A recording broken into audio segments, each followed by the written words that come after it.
여러분, 그 성경에는요, 믿음이 아니면 도저히 이해할 수 없는 그런 이야기들이 참 많습니다.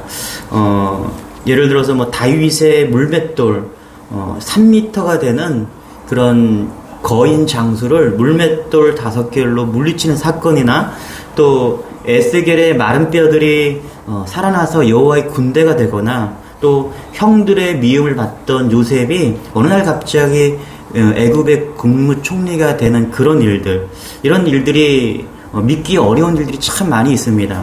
그 중에 하나가 이 여리고 성을 무너뜨린 함락 사건입니다.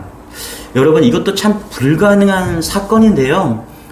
어떤 학자들은 이것이 신화라고도 말하지만은, 분명한 것은 고고학적으로나 역사학적으로 이 여리고 성이 존재했고 그렇게 무너졌다는 사실입니다. 여러분, 우리 여리고 성을 좀 볼까요? 아까 우리가 그 영상을 통해서 보긴 했지만 이게 전체 여리고 성의 모습입니다. 밖에 외벽이 있고 안에 내벽이 있습니다. 여러분, 이 성은요 약 8천에서 10,000년 전에 지어진 성입니다. 파괴되었다가 또 지어지고, 이렇게 학자들은 추측하고 있습니다. 여러분, 아마 수원 화성을 돌아보셨죠? 혹시 여러분 다 돌아보셨나요? 저도 이제 수원에서 잘 모르는데 이제 장로님이 화성에 대해서 잘 아시더라고요. 그래서 이제 안내를 받으면서 한 반 이상은 돌아봤는데요.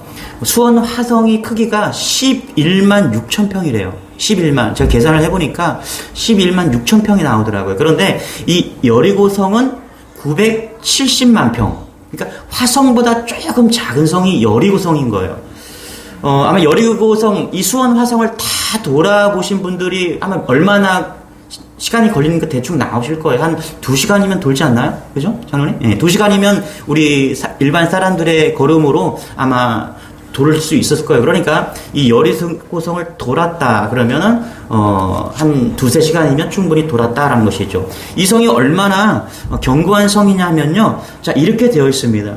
자, 외벽이, 자, 사람이 있죠. 성인 남자가 저렇게 있으면 외벽이, 웅벽이 5m에다가 진흙 벽돌로 7m를 쌓았습니다. 그러니까 외벽이 12m의 성인 거예요. 그리고 또 중간에 제방이 있는데요. 저기가 35도로 각도를 이렇게 만들어서 저기 일단 외벽을 넘어왔어도 또 하나의 장벽을, 안쪽 장벽을 넘을 수 있도록 그렇게 만든 거죠. 엄청난 그런 성이 바로 여리고 성이다, 이렇게 말할 수가 있는 것입니다. 난공불락의 성. 자, 그런데 왜 이스라엘은요 이 여리고 성을 정복해야 했을까? 여러분, 아까 영상을 잘 보셨으면은 첫 번째로 발견할 수 있게 뭐냐면, 이 광야에서 물이 솟아나고 있다라는 거예요. 여리고에서 아까 그 멘트, 사회자가 하는 멘트를 여러분 잘 들으신 분들이 있을 거예요. 수천 년 동안 그 와디 캐들에서 흘러오는 그 물이 발원지가 되어서 계속 여리고에서 여기저기에서 물이 솟아나고 있다. 그러니까 여러분, 사막에서는 물이 중요하잖아요. 그러니까 이 여리고가 상당히 요충지였다라는 거예요. 물이 풍부했다는 것입니다. 여리고성 여기저기에서 엘리사의 샘들이 막 솟아나고 있는 것이죠. 그러니까 이 성은 상당히 중요하다. 또 한 가지는 뭐냐면 북쪽 세력과 그리고 남쪽 세력의 중요한 요충지였다. 그래서 여기를 점령하지 않고는 가나안에 들어갈 수 없다는 판단을 한 겁니다. 그래서 오늘 이 성을 정복하자, 하나님께서 정복해라, 이 말씀을 하고 있는 것입니다. 우리 1절 같이 한번 읽어볼게요. 성경은 여리고를 이렇게 기록하고 있습니다. 같이요, 시작. 이스라엘 자손들로 말미암아 여리고는 굳게 닫혔고 출입하는 자가 없더라. 그렇죠?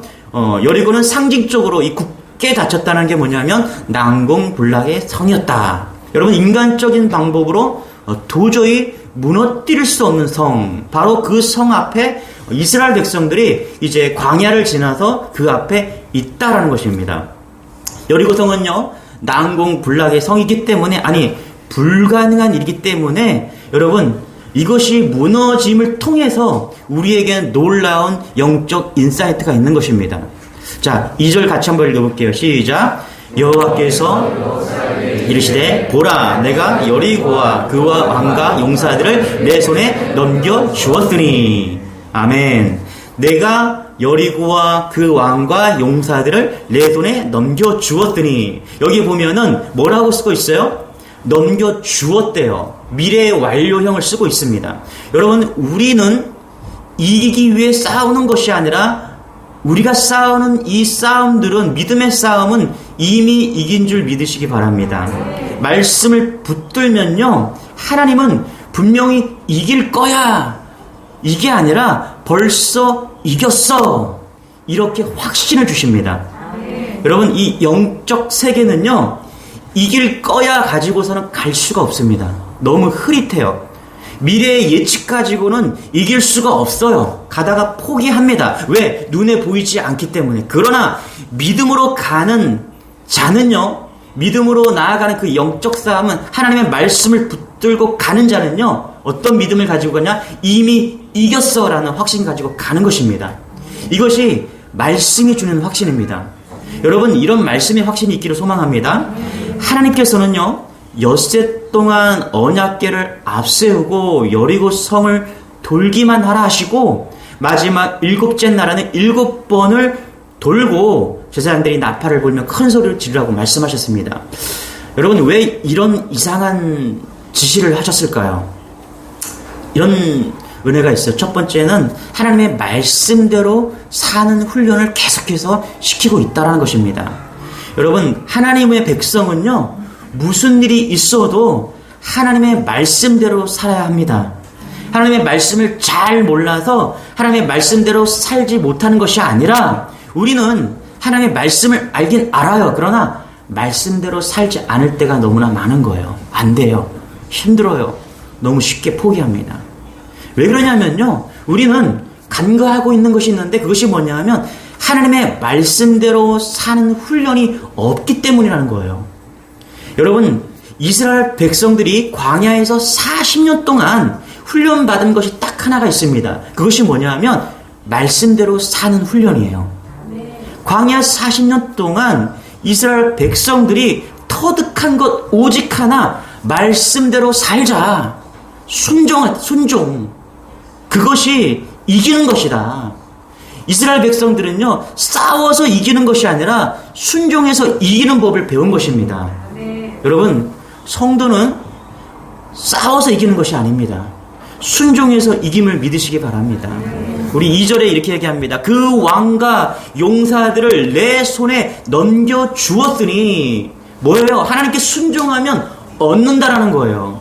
그래서 우리의 싸움은 믿음의 싸움인데, 이것은 어떤 싸움이냐? 순종의 싸움이라는 것입니다. 여러분, 예수 믿는 우리는 믿음의 차원으로 문제를 보지 않으면요, 순종의 차원으로 보지 않으면 문제가 풀리지 않습니다. 내가 예수 믿으면서 육적인 눈으로만 보니까 길이 안 보여요. 문제가 풀리지 않는 거예요. 여러분, 기억하세요. 우리의 삶의 모든 문제는 주님은 우리 손에 넘겨 주었습니다. 여러분, 이걸 믿으십니까? 이걸 믿는 여러분 되시길 바랍니다. 이 믿음을 가지고서 그럼 가만히 있으면 되냐? 그렇지 않아요. 여러분, 여리고성을 이스라엘 백성들이 넘겨주셨다고 할지라도 그것을 얻기 위해서는 7일이라는 말씀을 가지고 순종해야 된다는 것입니다. 오직 그분이 주신 말씀 그대로 순종하는 과정이 필요하다는 거예요. 자, 우리 3절부터 5절까지 한번 읽어볼게요. 시작. 너희 모든 군사는 그 성을 둘러 성 주위를 매일 한 번씩 돌되 엿새 동안을 그리하라. 제사장 7은 7 양양 나팔을 잡고 언약궤 앞에서 나아갈 것이요, 7째 날에는 그 성을 7번 돌며 그 제사장들은 나팔을 불 것이며, 제사장들이 양각 나팔을 길게 불어 그 나팔 소리가 너희에게 들릴 때에는 백성은 다 큰 소리로 외쳐 부를 것이라. 그리하면 그 성이 무너져 내리리니 백성은 각기 앞으로 올라갈지니라 하시매. 자, 보세요. 화성만한 이 수원 화성만한 그 큰 여리고성, 결코 무너지지 않을 그 성을 하나님께서는 이상한 명령을 하시는 거예요. 매일매일 한 번씩 돌아라.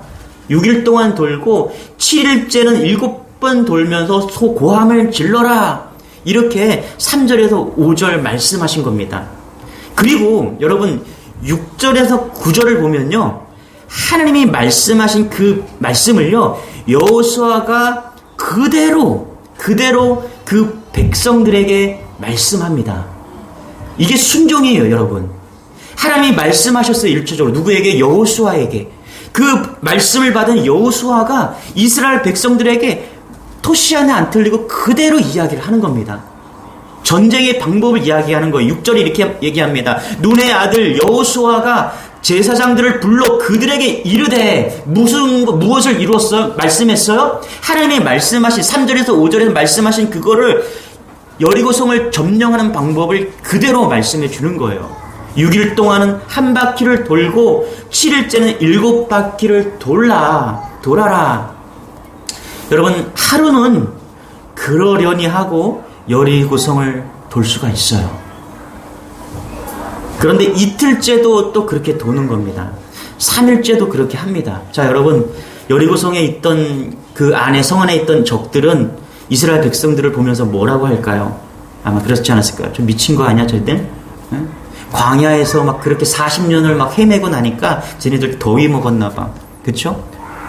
여러분, 이상한 짓을 하고 있어요. 여러분, 하나님의 방법은요, 늘 세상과 다릅니다. 세상과 다르기 때문에 세상 사람들이 이해하지 못합니다. 여러분, 세상 사람들을 이해시키려고 하지 마세요. 그들은 믿음이 없기 때문에 이해할 수가 없습니다. 오직 순종하며 그 길을 가시기 바랍니다. 6일이라는 이 시간은요, 하나님께서 허락하신 시간입니다. 무력하고 조롱받고 소망하기 힘든 그 시간, 결코 무너질 것 같지 않은 그 여리고성을 향해 계속 도는 거예요. 그런데 이 시간은 하나님이 허락하신 시간임을 여러분 잊지 마시기 바랍니다. 어떤 분은 그래요. 이렇게 계속 돌다가 진짜 돌아버릴 것 같아. 돌아버릴 것 같다고 이야기할 수 있습니다. 자, 우리 한번 3절 같이 한번 읽어볼게요. 시작. 너희 모든 군사는 그 성을 둘러 성 주위를 매일 한 번씩 돌되 엿새 동안을 그리하라. 저는 오늘 말씀을 준비하면서 이 6일이라는 숫자에 좀 집중을 해보려고 합니다. 여러분, 6일 동안 하루에 한 바퀴씩 여리고성을 돌라 이렇게 이야기합니다. 여러분, 이것은 어떤 의미가 있을까요? 저는 갈망이 있을 거라고 생각합니다.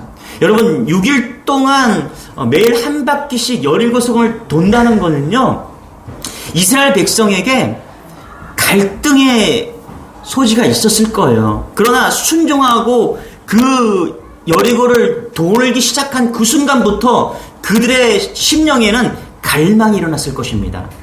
여러분 보세요. 사람은요, 원하고 바라고 구하고 추구하는 것들이 생기면 그 주변을 빙빙 돕니다. 저희 마트에 가잖아요. 이제 다니엘이 조금 컸어요. 다니엘을 따라서 라일이 막 따라가요. 그럼 다니엘이 마트에 가면은 돌기 시작하는 곳이 있어요. 그렇죠? 지가 원하는 곳 딱 봤어요. 그러면 계속 거기를 맴돌아요. 이건 뭘 보고 있나 싶으면 뻔한 거예요. 자기가 원한 곳 거기를 계속 빙빙 도는 거예요. 이게 갈망입니다. 갈망. 제가 청년 사역할 때 어떤 형제가 그래요. 자기가 짝사랑하는 자매의 주위를 계속 돌았대요. 그래서 의도적으로 교회에 왔는데 너무 저 자매가 마음에 드는 거예요. 그래서 의도적으로 자기만 보이게 했대요. 예배 시간이 되면은 그 자매 앞에 가서 앉았대요. 일부러. 또 혹은 그 뒤에 있거나 또 밥 먹을 때도, 식사할 때도 교회에서 일부러 그 주위에서 밥을 먹었대요. 또 성경 공부도 할 때도 일부러 그 자매 그 그룹에 속해서 나 꼭 저기에 좀 넣어달라고, 나 저 그룹에 가고 싶다고 거기 가서 하고, 성교 갈 때도 이 친구는 성교에 대한 그런 비전도 없는데 그 자매가 성교 간다고 하니까 따라간 거예요. 항상 오직 그 자매를 중심으로 빙빙 돈 거예요. 그러면서 그 형제가 결혼을 했는데 소감을 이야기하는 거예요. 뭐라고 얘기하냐면, 여러분, 저는 여리고 작전을 폈습니다. 그러면서 또 얘기를 합니다. 그러나 여러분, 저는 이렇게 하다가 성공했지만 여러분, 이 작전을 믿음 없이 하면 잘못하면 스토커가 됩니다. 실패한 청년들도 많이 있습니다. 여러분, 믿음으로 가야지 한 여인을 얻을 수가 있는 것입니다. 자기 결혼할 때 그런 간증을 하더라고요. 여러분, 만약 하나님을 의지하고 여리고성을 계속 돌면요, 거기에 놀라운 갈망이 일어납니다. 여러분의 삶 속에서 하나님의 말씀을 붙잡고요, 예수님을 붙잡고 이제 내가 돌기 시작하잖아요. 세상에 나가서 돌기 시작하면 그 순간부터 하나님의 터질 것 같은 믿음의 갈망이 일어나는 거예요. 여러분, 세상을 말씀 없이 돌면요, 아무런 희망도 기쁨도 없습니다. 그러나 말씀을 붙잡고 예수님을 내 안에 모시고 세상을 돌기 시작하면요, 내 심장이 뛰기 시작하는 거예요. 터질 것 같은 놀라운 믿음의 갈망이 일어나는 것입니다. 아마 이런 경험을 하신 분들이 있으실 겁니다. 여러분, 세상을 어떻게 이깁니까? 하나님이 주시는 놀라운 갈망으로 이기는 것입니다. 왜 선교사님들이 선교 현장에서 목숨도 아끼지 않고 있습니까? 지금 우크라이나에도 이 기독교 우리 성결교단 그 선교사님들이 40명이나 여전히 그곳에 머물러서 기도하고 있다라고 이야기를 합니다. 그래서 계속 기도를 요청하고 있어요. 여러분, 왜 그렇습니까? 말씀이 주는 갈망이에요. 주님이 주시는 갈망이 그들의 심정에 있는 거예요. 그래서 계속해서 우크라이나 땅을 향해서 돌고 있는 것이죠. 이게 주님이 주시는 갈망입니다. 여러분, 이 갈망은요, 오직 순종하여서 6일 동안, 아니 반드시 하나님이 7일이 올 것이라는 그 믿음을 가진 자만이 가질 수 있는 갈망인 것입니다. 믿음의 갈망. 여러분, 이 갈망을 다 갖는 여러분 되시길 축원합니다. 두 번째는 6일은요, 순종 훈련의 시간입니다. 여러분 중에서는요, 하나님의 말씀대로 살려고 막 애를 쓰지만 아무런 일도 일어나지 않아 낙심한 사람도 있을 것입니다. 그러나 여러분, 그것이 하나님의 순종의 훈련임을 잊지 마시기 바랍니다. 이스라엘 백성들이 6일 동안 여리고성을 돌고 7일째 6바퀴를 돌기까지 성벽에 금 하나 가지 않았어요. 벽돌 하나 떨어지지 않았습니다. 6일 동안 아무런 변화가 없었다라는 거예요. 그 6일이 이스라엘 백성에게는요, 너무나 의심스러운 시간이었을 것입니다. 정말 내가 지금 하고 있는 이 행동이 맞는 것일까? 내가 지금 돌고 있는데 세상 사람들이 이렇게 조롱하고 믿음으로 나아가고 있는데 이것이 맞는 것일까? 여러분, 의심스러울 거예요. 벽돌 하나 깨지지 않고 금 하나 가지지 않는 그 여리고성을 보면서 어떤 분은 6일을 기다리는 것이 무엇이 그렇게 힘들겠냐 말할 수도 있습니다. 그러나 여러분 잘 보세요. 이스라엘 백성들이 죽고 죽이는 그 전쟁터에 지금 침묵하면서 돌고 있는 것입니다. 누구에게나 변화가 없는 그 6일, 여러분, 하나님의 말씀대로 사는 것은 훈련임을 믿으시기 바랍니다. 어떤 사람에게는 6일이 되고요, 어떤 사람에게는 6개월이 되고, 어떤 사람에게는 6년이 될 것입니다. 또 어떤 분에게는 60년이 될 것입니다. 그러나 여러분, 반드시 7일이 있음을 잊지 않는 여러분 되시기 바랍니다. 6일이라는 숫자는, 60년이라는 숫자는, 6년이라는 숫자는 훈련 기간임을 잊지 않는 여러분 되시기 바랍니다. 여러분, 우리만 하나님의 말씀대로 6일을 도는 것이 아닙니다. 우리만 6년을 도는 것이 아닙니다. 하나님의 사람들도요, 아브라함도 그랬고요, 요셉도 그렇고, 모세도 그렇고요, 다윗도 그랬습니다. 모두 다 6일, 6년, 60년이라는 시간을 광야를 돌았다는 사실을 여러분 잊지 않는 여러분 되시길 바랍니다. 20절입니다. 같이 읽어볼게요. 시작. 이에 백성은 외치고 제사장들은 나팔을 크게 소리질러 외치니 성벽이 무너져 내린지라. 백성이 각기 앞으로 나아가 그 성에 들어가서 그 성을 점령하고. 잘 보세요. 중요한 것은 아무런 그런 변화가 없던 그 6일 동안 그것이 있었기에 7일째 여리고 성이 무너지는 놀라운 감격을 할 수 있었다라는 것입니다.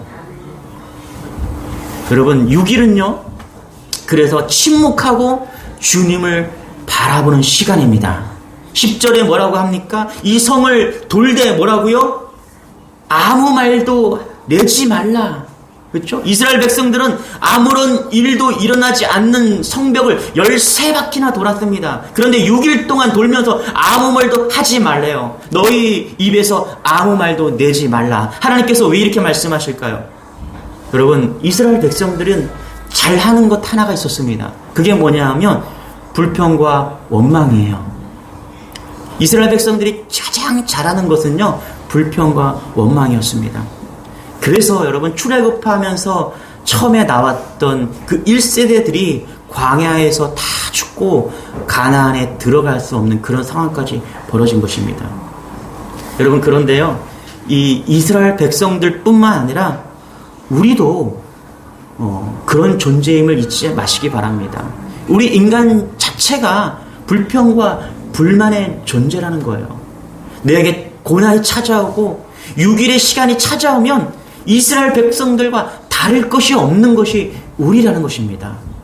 우리 역시 불평과 원망으로 아주 유명한 사람들이라는 거예요. 여러분, 믿음을 가지시기 바랍니다. 불평하지 마시기 바랍니다. 불평이 찾아오면 입을 다무시기 바랍니다.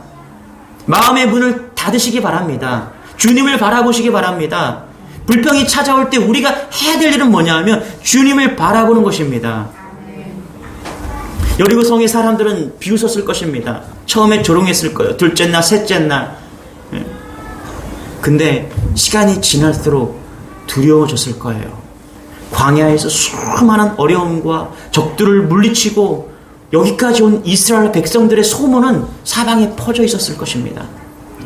이제 상대 팀들은 두려워하기 시작합니다.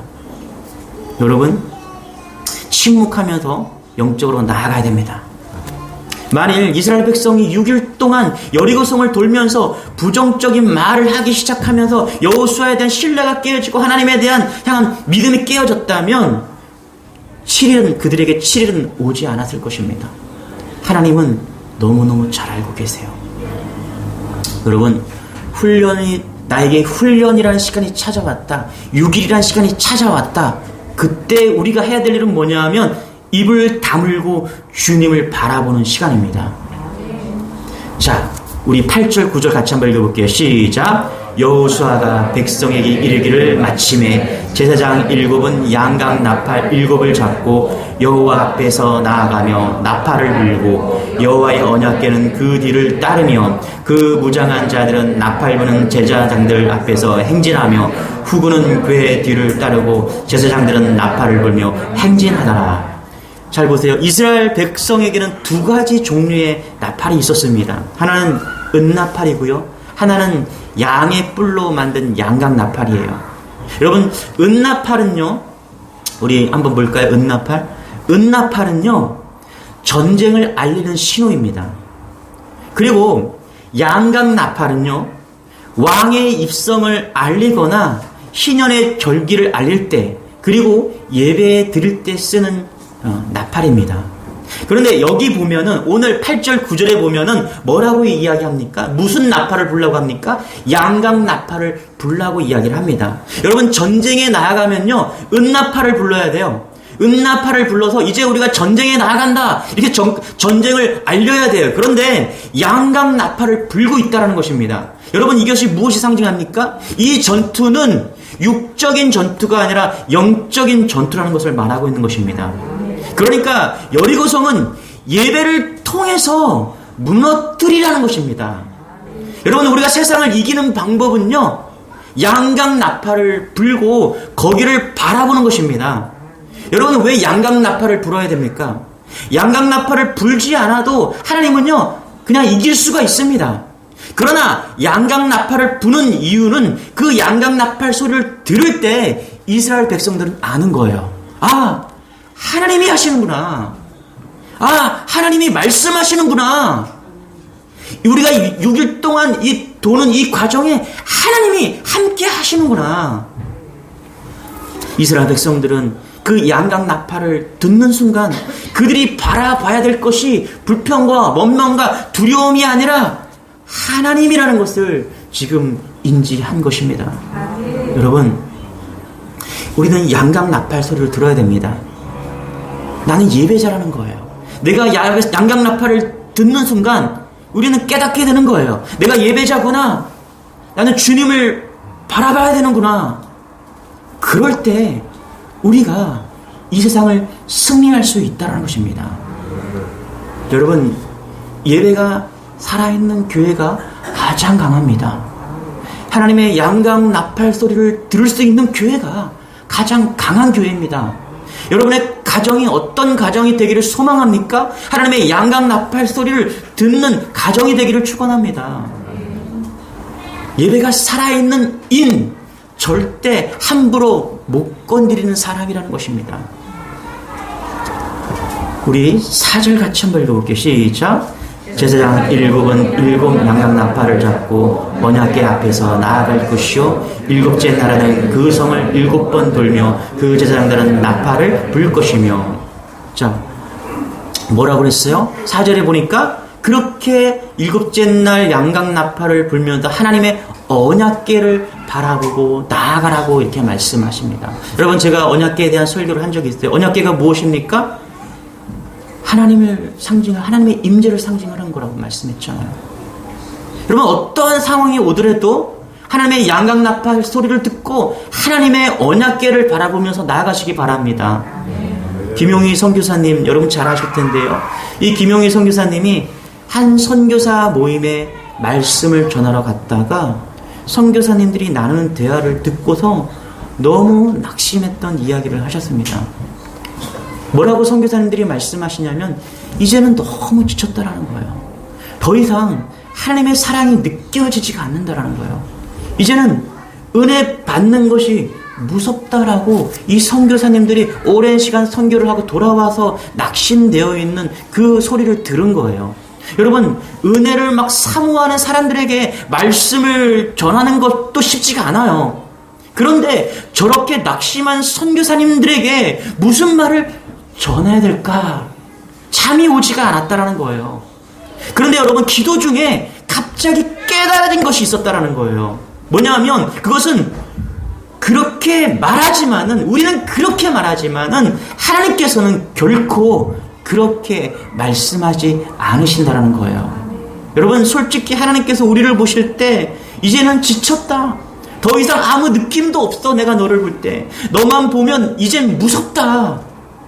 여러분, 하나님께서 그렇게 말씀하실 만도 하지 않습니까? 그러나 그럴 가능성이 단 1%라도 있다면 여러분, 그것은 복음이 아닌 거예요. 주님은 언제까지나 어떤 처지에서도 우리를 포기하지 않으심을 믿으시기 바랍니다.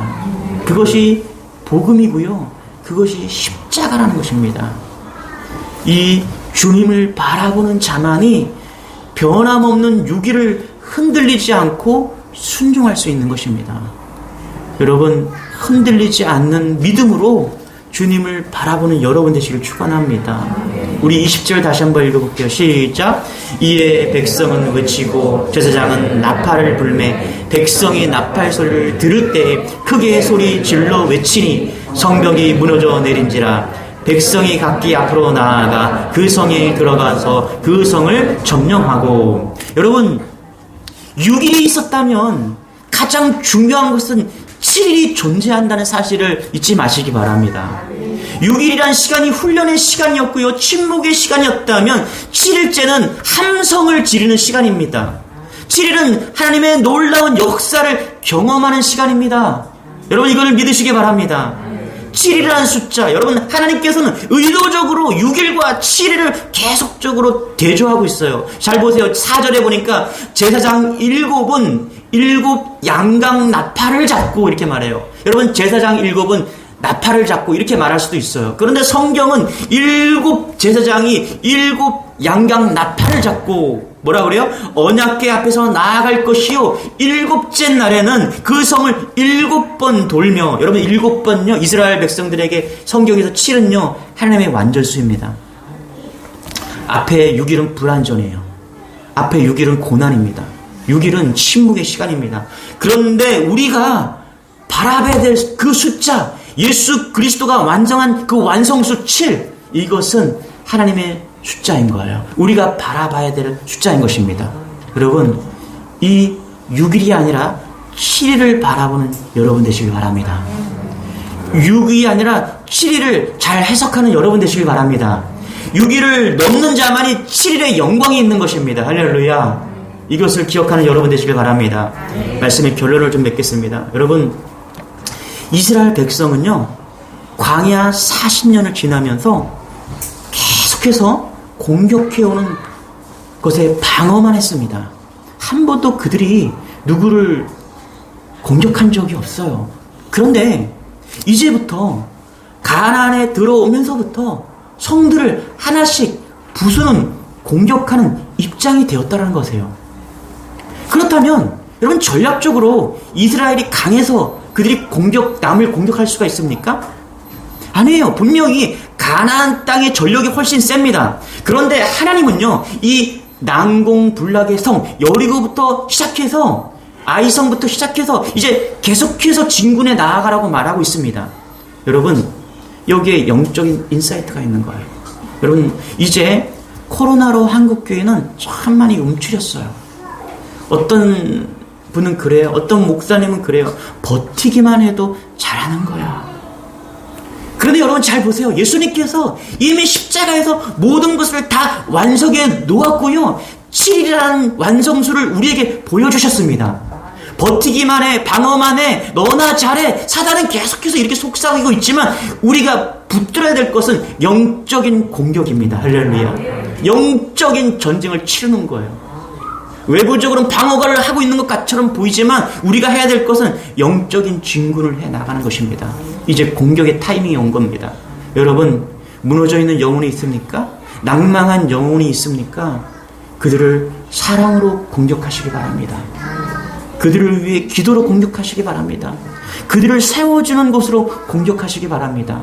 이것이 사단을 공격하는 것입니다. 폴 톰슨 목사님이 이렇게 여리고성을 정리했는데요. 이렇게 말합니다. 제가 읽어드리고 마칠게요. 여리고성에서 주는 중요한 교훈은, 그것은 이 전쟁에서 진짜 적은 여리고성이 아니었다. 이 싸움은 하나님 백성들 자신과의 싸움이었다. 하나님께서 여리고성을 파괴하기 위해서 온몸의 힘을 집중하지 않으셨다. 하나님께서는 말씀만으로 여리고성을 간단히 무너뜨릴 수도 있었을 것이다. 진짜 여리고 전쟁은 이스라엘 백성을 상대로 한 것이지 여리고 성벽을 향한 것이 아니었다.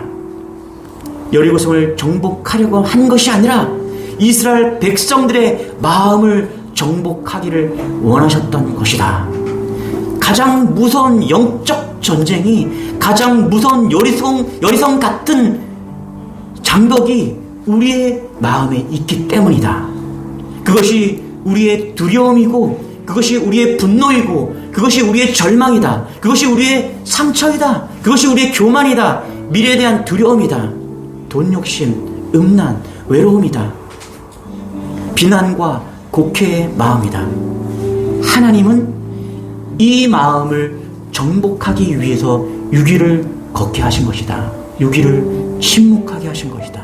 그리고 순종했을 때 7일날 이것을 깨닫게 하신 것이다. 여러분, 사순절이 되었습니다. 사순절은요, 저는 여리고성을 도는 시간이 사순절이라고 생각을 합니다. 여러분, 믿음으로 40일이라는 사순절을 돌아야 돼요. 믿음으로 도는 자만이 7일째 예수 그리스도의 십자가의 부활을 맞을 수가 있는 것입니다. 오늘 결단하시기 바랍니다. 아, 목사님, 사순절 절제하라고 또요? 아니에요. 영광을 바라봐야 되는 거예요. 7일째 하나님의 놀라운 기적을 바라보고 40일을 걷는 것입니다. 여리고성을 돌고 도는 믿음의 백성들이 다 되기를 축원합니다.